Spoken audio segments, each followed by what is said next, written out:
compare to 메소드의 문제점이 있습니다. 두 가지 문제점이 있는데 첫 번째 문제점은 비교 방식이 고정된다는 거예요.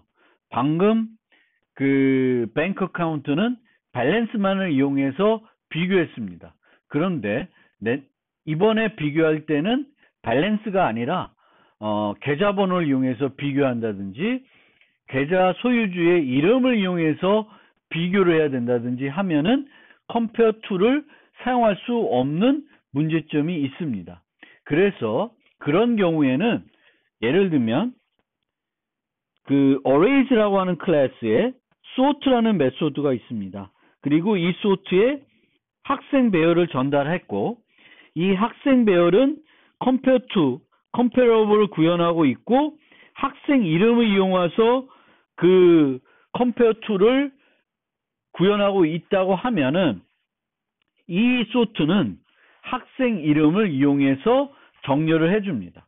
그런데 내가 학생 클래스를 배열을 정렬하는데 학생 이름이 아니라 뭐 성적 순으로 아니면 학번 순으로 정렬하고 싶다. 그럼 어떻게 하냐면은 이렇게 정렬할 때 사용할 함수를 두게끔 또 별도 메소드가 있습니다. 이 메소드를 부르게 되면은 비교할 때 스튜던스에 있는 compare to를 쓰지 않고 요 compare to에 구현되어 있는 compare 메소드를 이용해서 구현을 하게 됩니다. 그래서 이렇게 우리가 comparable 인터페이스를 만들게 되면 거기에 만들어진 방법만 가지고 비교를 할 수 있게 되는데 많은 경우에는 이제 비교할 때 쓸 그 방법을 바꾸고 싶은 경우가 많이 있습니다. 그럴 때는 이제 이런 버전들 별도 비교할 때 쓸 함수를 받을 수 있도록 프로그래밍 하는 거예요.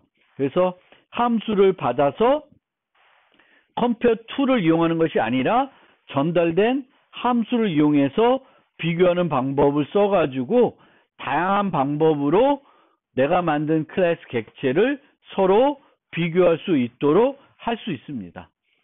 자바 8 전에는 함수를 다른 함수에 전달할 수 없었기 때문에 이런 식으로 클래스를 정의하고 객체를 전달했었는데 이제는 자바 8 이후에는 함수 프로그래밍이 가능하기 때문에 이런 식으로 람다 표현식 같은 걸 이용해서 좀 더 간결하게 프로그래밍을 할 수 있습니다. 요 관련해서는 14장에서 추가적으로 설명해 드리겠습니다. 그 다음 compare to의 두 번째 문제점은 상속할 때 나타나는 문제점입니다. person이라는 클래스를 정의했고요. 얘는 comparable person을 구현하게끔 만들어 놨습니다. 그러면 이 person은 클래스에는 compare to 메소드를 정의했을 것이고 그때 사용한 맥의 변수 타입은 person이 될 것입니다. 그런데 이런 person 클래스가 있을 때 얘를 상속하는 student 클래스를 만든다든지 teacher 클래스를 만들게 되면 여기에 implements comparable student 이렇게 할 수가 없습니다. 부모가 특정한 인터페이스 구현하고 있으면 자식은 자동적으로 그 인터페이스를 구현하고 있게 되는 것이고요. 부모가 범용 인터페이스 구현하고 있게 되면 자식도 그 인터페이스를 구현하고 있는 걸로 돼버립니다. 따라서 스튜던트에서 이 메소드를 재정의하고 싶어요. person은 이름만 가지고 비교했었는데 스튜던트는 이름을 이용해서 비교를 하는데 이름이 같을 경우에는 추가적으로 학년이나 또는 뭐 학번으로 비교하고 싶도록 만들고 싶다. 그럼 얘를 재정의해야 되겠죠? 근데 이때 재정의할 때 여기에 student를 못 써요. person을 쓸 수밖에 없습니다. 메소드를 재정의할 때는 매개 변수는 정확하게 일치를 해야 돼요. 더 특수한 타입을 쓰도록 바꿀 수가 없습니다. 따라서 펄스를 쓰게 되면은 여기서 어떻게 돼요? 자바 5 이전에 그 오브젝트를 이용해서 구현했을 때처럼 뭐가 필요해요? 수준 객체로 타입 변환하는 것이 여전히 필요하게 됩니다. 템플릿을 쓰고 있지만 여전히 이제 그 compare to 메소드를 구현할 때 타입 변환이 필요하게 되는 문제점이 있다라는 것입니다. 요 점 주의해야 됩니다. 지금부터는 4장에서 미처 소개하지 못한, 아니면 소개는 했지만 너무 간단하게 소개한 그런 부분들을 좀 더 자세히 설명해 드리겠습니다. 첫 번째로는 마커 인터페이스입니다. 마커 인터페이스는 어떤 메소드도 선언이 되어 있지 않은 메소드입니다. 예를 들면 여기에 인터페이스 상징어블이라고 하는 인터페이스가 있습니다. 어떤 메소드도 선언을 하지 않고 있어요. 그리고 그런 상태에서 어떤 클래스를 정의할 때 상징어블을 임플리멘트 하도록, 구체화하도록 클래스를 정의했습니다. 그러면 다른 인터페이스들과 달리, 일반적인 인터페이스와 달리 A 클래스가 해야 하는 것은 없습니다.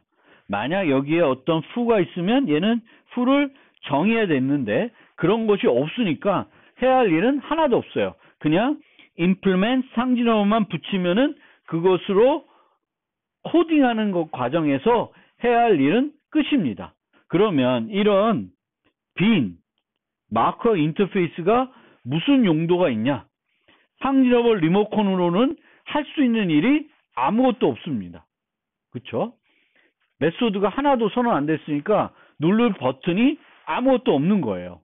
그러면 무슨 용도로 사용할 수 있을까 생각을 해보면 한 가지가 있는데, A가 A타입이면 요걸 통해서 이 객체가 상징어블 인터페이스를 구체화하고 있는지 그 타입이 맞는지는 확인해 볼 수 있는 그런 어떤 기능은 제공할 수 있는 거죠. 마커 인터페이스로는 이런 기능은 제공해 볼 수 있습니다. 그래서 구현하도록 해가지고 내가 확인해 보는 거야. 실행 시간에 지금 이 객체 타입이 상징어블인지 아닌지. 그런데 이 타입이 상징어블인지 아닌지 따져가지고 무슨 이득이 있나? 그걸 통해서 할 수 있는 일이 있냐라는 것이 이제 생각을 해봐야 될 지점이 되겠죠. 근데 그 지점을 이제 살펴보기 위해서는 실제 구체적인 예를 들기가 어렵기 때문에 라이브러리에서 마커 인터페이스인 두 가지 인터페이스를 살펴보겠습니다. serializable이라는 게 있고 clonable이라는 게 있습니다. 자바 라이브러리에 있는데 둘 다 마커 인터페이스예요. 즉 선언된 메소드가 하나도 없는 그런 인터페이스예요. 그런데 이 클론어블은 클론 메소드를 제공하고 있다라는 것을 알려주기 위해서 사용하는 인터페이스입니다. 그렇지만 이 클론어블은 빈 메소드로 정의할 것이 아닌데 특별한 경우이기 때문에 빈 메소드로 인터페이스로 정의가 된 케이스입니다. 클론어블 인터페이스는 12장에서 좀 더 자세히 설명드릴 거고 다음 슬라이드에서 조금만 더 설명을 드릴 거예요. 그럼 먼저 serializable이 뭔지를 조금 설명드릴게요. 물론 serializable도 15장에서 자세히 설명해 드립니다. 이 serializable은 언제 사용하냐면 객체를 자바에서 제공하는 객체 저장 방식, 파일 시스템의 객체를 지금 사용 중인 객체를 저장할 때 사용하는 그 라이브러리에서 사용하는 인터페이스예요.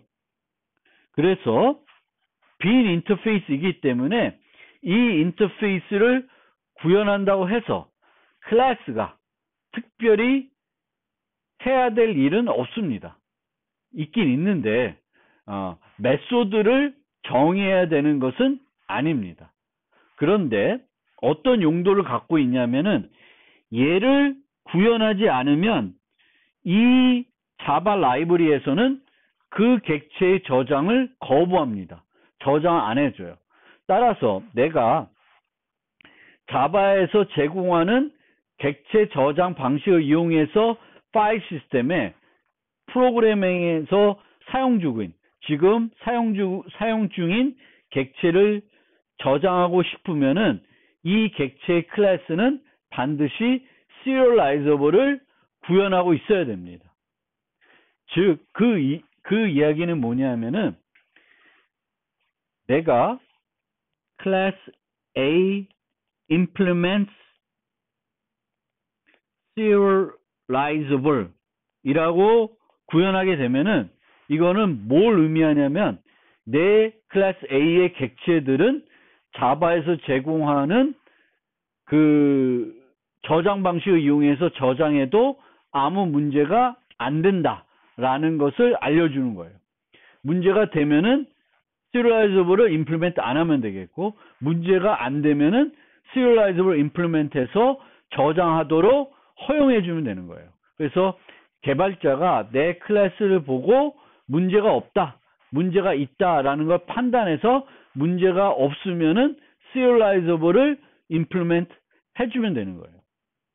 그런 어떤 클래스가 특성을 갖고 있는데 메소드를 갖고 있는 특징이 아니라 다른 특성을 알려주기 위해서 컴파일러에게 좀 더 도움을 주기 위해서 쓰는 것이 바로 이 마커 인터페이스, serializable의 용도가 되겠습니다. 좀 이해가 되셨는지 모르겠습니다. 그러면 클로너블에 대해서 좀 더 소개를 하면 인터페이스와 관련해서 설명 안 되었던 한 가지 부분이 있는데 우리가 인터페이스 A, void, foo 이렇게 선언하면 이 인터페이스는 메소드가 하나만 선언되어 있다고 생각을 하는데 실제로는 하나만 선언되어 있는 것이 아니라 여기에 5, 6개 정확한 개수는 제가 지금 모르겠는데 정확하지 않는데 오브젝트 클래스에 정의되어 있는 공개 메소드들 또 프로텍티드 메소드들을 여기에 포함시켜줘요. 그 선언되어 있게끔 포함시켜줍니다. 그래서 이 오브젝트 클래스에는 toString이라는 메소드가 정의가 되어 있는데 AA 인터페이스일 때 A.toString이라고 호출해서 사용할 수 있습니다. 문제가 안 되는 거예요. 원래는 A 리모컨이면 뭐만 부를 수 있어요? foo만 부를 수 있는데 이 A라는 리모컨을 가지고는 toString도 부를 수 있고 equals도 부를 수가 있습니다. 오브젝트에 정의되어 있는 모든 public protected 메소드는 다 이 인터페이스를 가지고 호출할 수가 있습니다. 그 얘기는 여기에 클론이라는 걸 오브젝트에 있는 클론이라는 걸 표시하지 않아도 클론은 자동적으로 들어오기 때문에 이 클로너블은 만들 때부터 마커 인터페이스로 빈 메소드로 정의를 하고 있는 것입니다. 그런데 실제로는 여러분들이 어떻게 생각하시면 되냐면은 요 메소드가 들어있는 애다. 그런 의미에서 특별한 케이스라고 말씀드린 거예요. 얘는 클론이라고 하는 메소드를 가지고 있어야 되는 애인데 클론이라는 메소드를 가지고 있다는 걸 나타내기 위해서 굳이 선언을 안 해도 돼서 빈 인터페이스, 마커 인터페이스가 된 것이고 serializable은 원래 빈 인터페이스, 마커 인터페이스가 해주는 역할, 그 역할을 하기 위해서 정의가 된 빈 인터페이스예요. Serializable은 클래스가 어떤 특성을 갖고 있다는 것을 알려주기 위해서 사용하는 것입니다. 또는 그걸 구현 안 함으로써 얘는 그 특성을 가지고 있지 않다라는 것을 알려주기 위해서 사용하고 있는 것입니다. 그것이 바로 마커 인터페이스입니다. 지금부터는 자바 8부터 인터페이스에 추가된 기능들을 좀 더 구체적으로 살펴보겠습니다. 자바 8에는 인터페이스의 디폴트 메소드라는 것을 정의할 수 있었고 스태틱 메소드를 정의할 수 있게 되었습니다. 자바 8에서는요. 그리고 자바 9부터는 private 메소드를 정의할 수 있게 했습니다. 이 private 메소드는 디폴트 메소드와 관련이 되어 있는 것입니다. 그래서 이제 자바 8부터는 인터페이스는 원래 메소드를 선언만 할 수 있었는데 이제는 정의할 수도 있다. 그런데 이 정의는 한계가 있다. 왜 한계가 있냐면은 상태를 가질 수 없기 때문에 그렇습니다. 인터페이스는 상태를 가질 수 없기 때문에 이 디폴트 메소드가 어떤 의미 있는 코드 공유 목적에서 의미 있는 역할을 하기가 어렵다는 것입니다. 그러면 어떤 용도가 있냐면은 인터페이스 A가 있을 때 이 인터페이스에 바라는 애를 같이 자주 써서 여기에 이제 추가하고 싶은 거예요. 이 추가하고 싶을 때 좀 더 기존 클래스에 영향을 주지 않고 추가할 수 있도록 하기 위해서 도입된 요소로 보여집니다. 그러면 이런 디폴트 메소드하고 클래스에 정의되는 일반 메소드하고 어떤 공통점이 있고 차이점이 있는지 살펴보면 둘 다 정의하는 거니까 몸체를 가지고 있죠. 둘 다 this 키워드를 가지고 있습니다. 하지만 인터페이스에서는 this를 이용해 가지고 사용할 수 있는 게 없어요. 왜냐하면은 그 인터페이스를 어떤 애들이 구현할지 모르기 때문에 이 this를 이용해서 어떤 걸 호출할 수 있는 여지가 없습니다. 그 다음에 뭐 당연히 인자를 가지고 있고요. 예외 발생이 가능하며 예외를 공표할 수도 있습니다. 차이점은 이제 일반 메소드는 객체 상태를 활용하죠. 그리고 어떤 메소드가 객체 상태를 활용하지 않으면 걔는 객체 메소드가 아닌 거예요. 적절하지 않은 애가 되는 거죠. 그런 의미에서 이 디폴트 메소드도 조금은 어떤 객체 메소드로 적절하지 않은 일반적인 애가 아니라는 것입니다. 그런데 이 인터페이스에서 정의되는 디폴트 메소드는 간접적인 접근은 가능합니다. 이것이 뭔지는 뒤에 예를 보시면 명확해집니다. 그거는 좀 이따 설명드리고 디폴트 메소드를 선언하는 일반적인 방법을 소개해 드리겠습니다. 보통 인터페이스에 메소드를 선언하거나 정의할 때 요 public 또 이런 추상 메소드의 경우에는 abstract 키워드를 생략하는 거예요.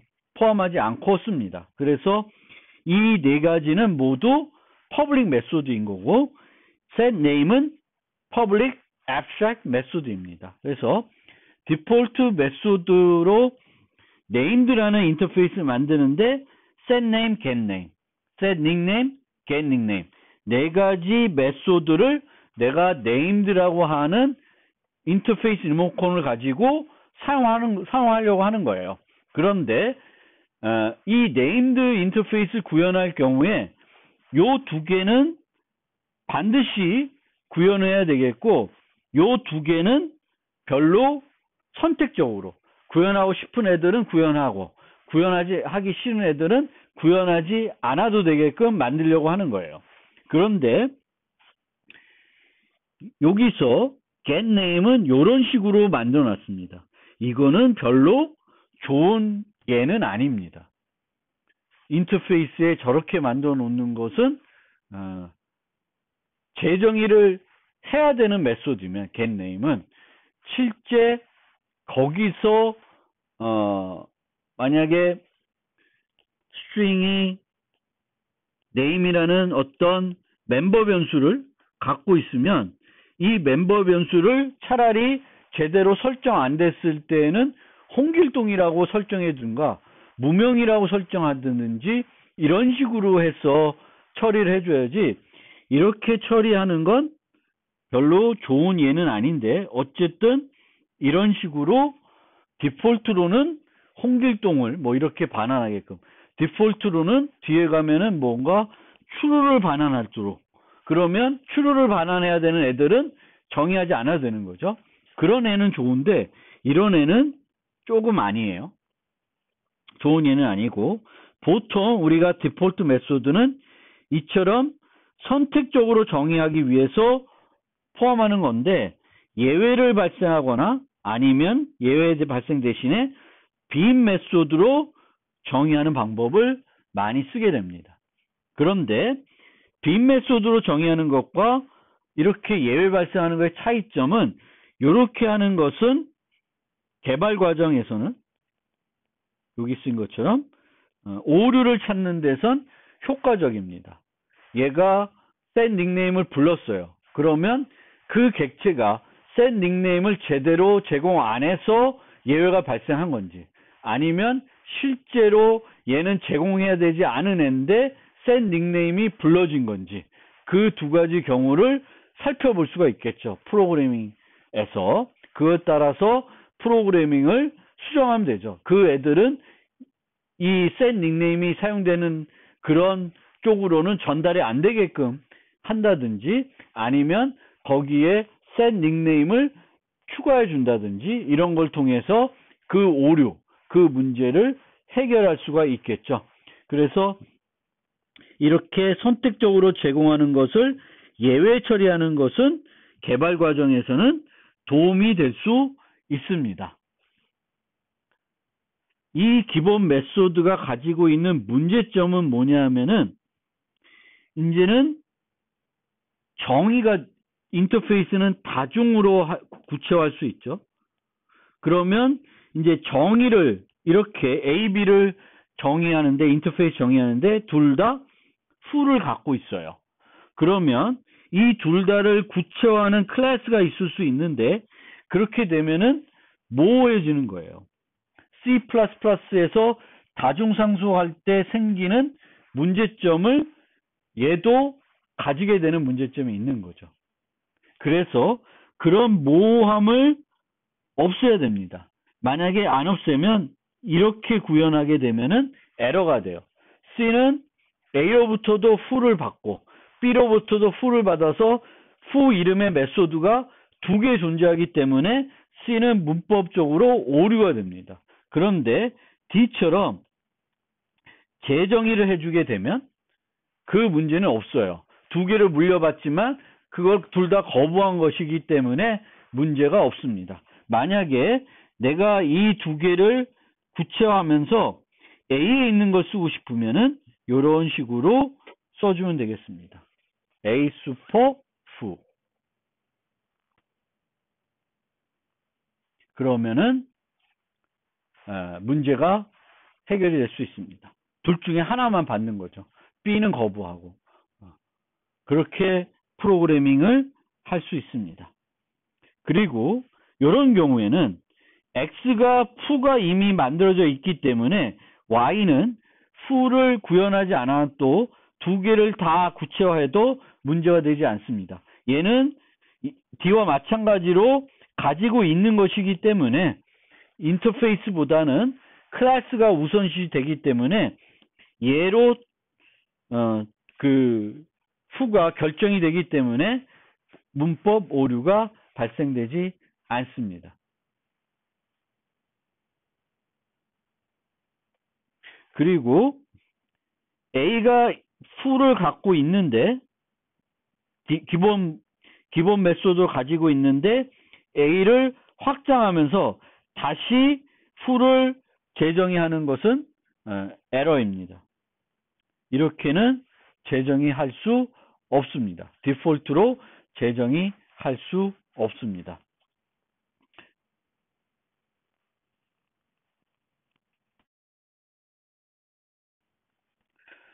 아까 간접적으로 그래도 디폴트 메소드 정의할 때 간접적으로 멤버 변수에 접근할 수 있다고 말씀드렸는데 그것이 얘가 바로 이런 예입니다.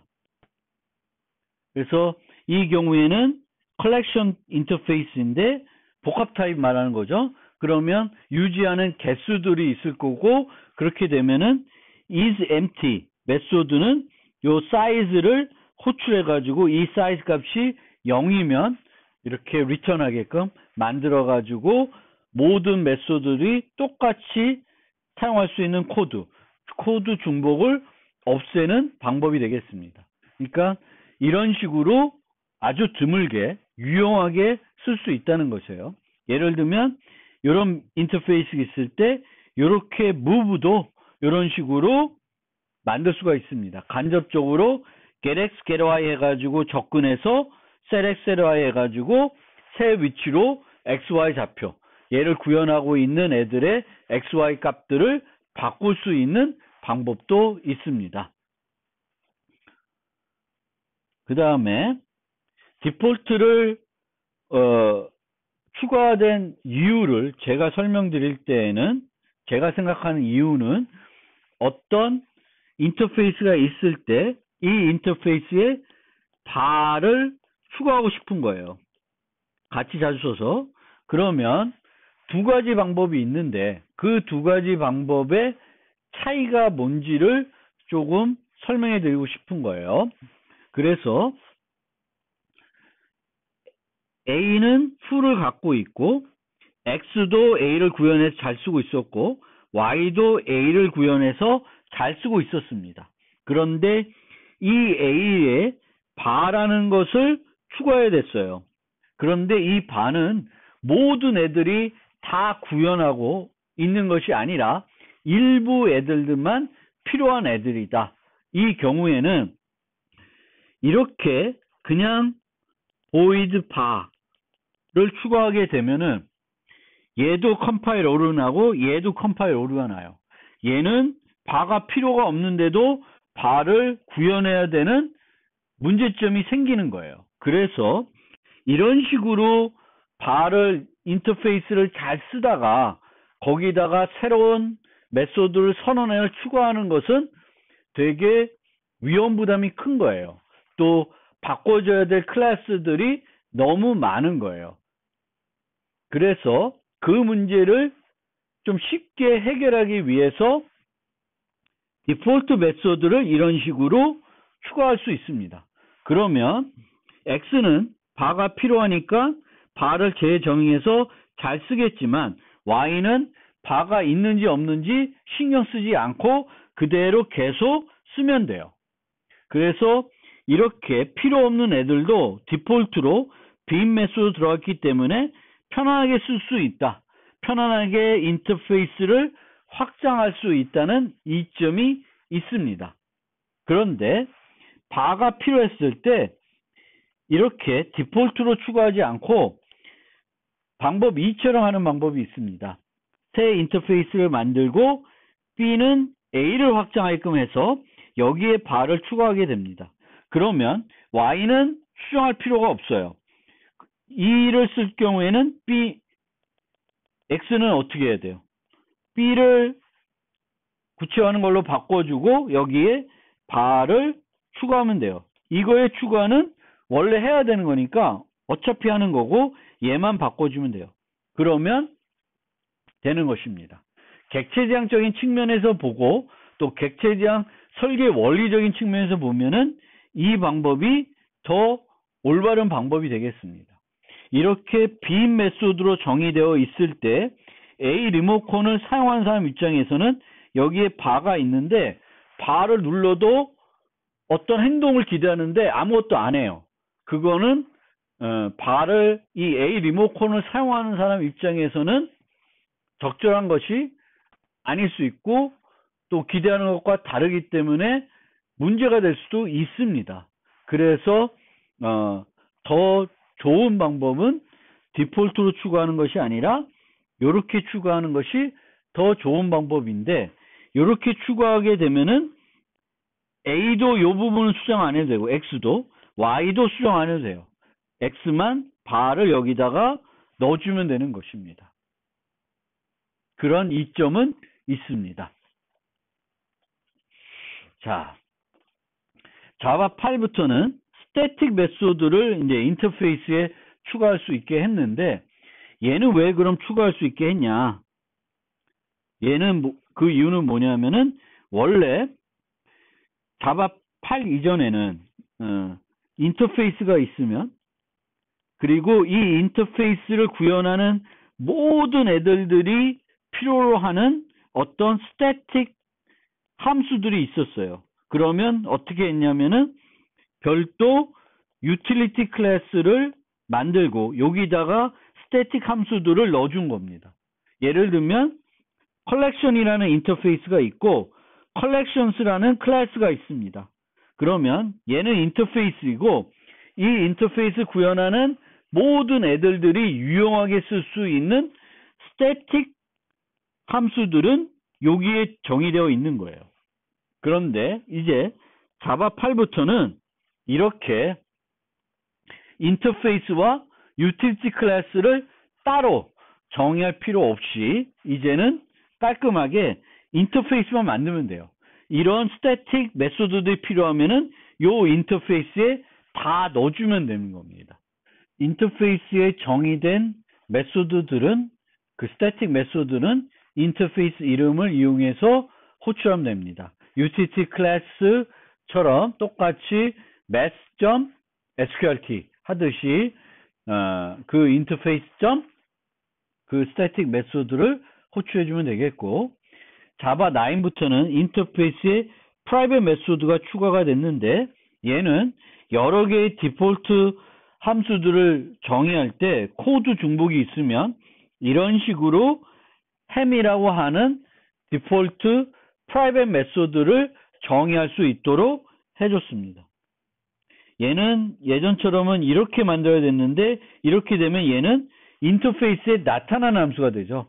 그런데 프라이빗으로 하면은 인터페이스에 나타나지 않습니다. 이런 목적으로 자바 9부터는 프라이빗 메소드를 인터페이스에 추가할 수 있도록 해줬고 스태틱 메소드와 마찬가지로 이 A를 구현하는 클래스에게는 어떤 영향도 주지 않습니다. 프라이빗이기 때문에 그 구현하는 애들은 걔를 뭐 재정의 한다든지 뭐 구현한다든지 사용할 일도 없습니다.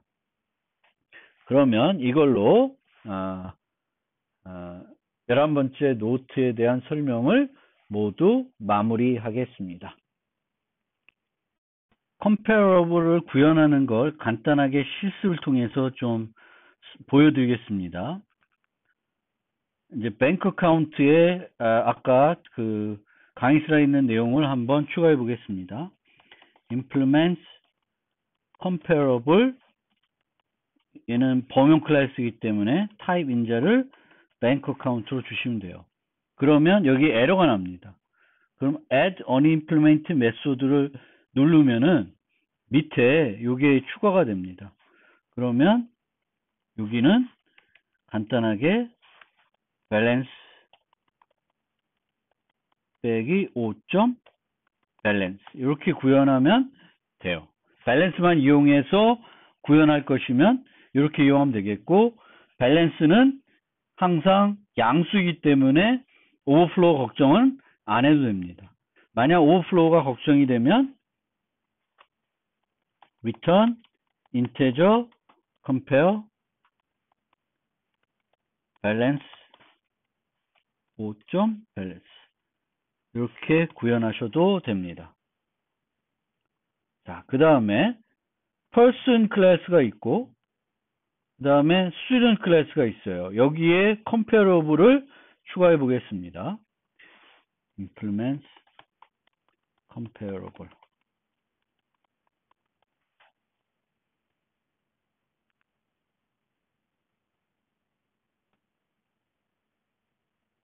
abstract니까 에러가 안 나네요.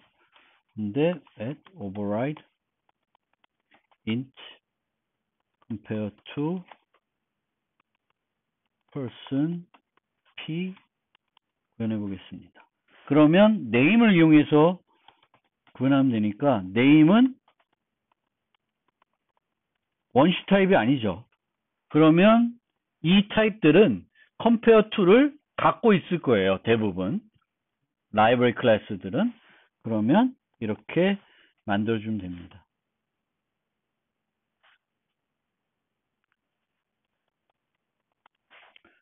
public int compare to에서 이런 식으로 구현을 해주면 돼요. 그러면 이렇게 구현이 되어 있기 때문에 student에서 얘를 재정해 싶을 때 여기다가 implements comparable student를 쓰면 에러가 납니다. 뭐라고 되어 있냐면 이걸 두 개를 그러니까 범용 인터페이스를 이미 구현하고 있기 때문에 또다시 구현하는 걸로 표시할 수가 없습니다. 그래서 얘를 여기에 추가할 수 없어요. 그러면 만약 내가 재정하고 싶다. 그러면 override public int compare to 여기에 student를 쓸 수 없다는 거예요. 그러면 먼저 타입 변환을 해주면 됩니다. 이때는 타입 변환할 때 오류가 날 수도 있죠. 근데 그 오류가 나면은 class cast exception이라고 하는 예외가 자동적으로 발생하기 때문에 내가 굳이 instance of를 이용해서 student로 변환이 가능한지 체크하지 않아도 됩니다. 이번 경우에는 한 가지만 이용하지 않고 두 가지를 이용해 보겠습니다. 그래서 이름이 같을 경우에는 추가적으로 학년을 이용해서 구분을 해 보겠습니다. 그러면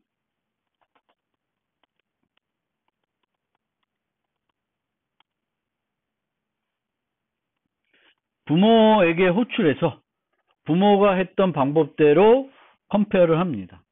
그러니까 네임을 하고 있죠. 그럼 다음에 if return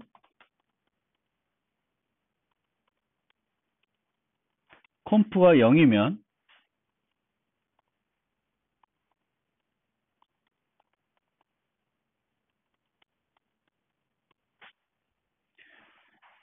컴프가 0인 경우에는 이름이 같은 경우죠. 그러면은 연도, 학년을 이용해서 비교하게끔 만들었습니다.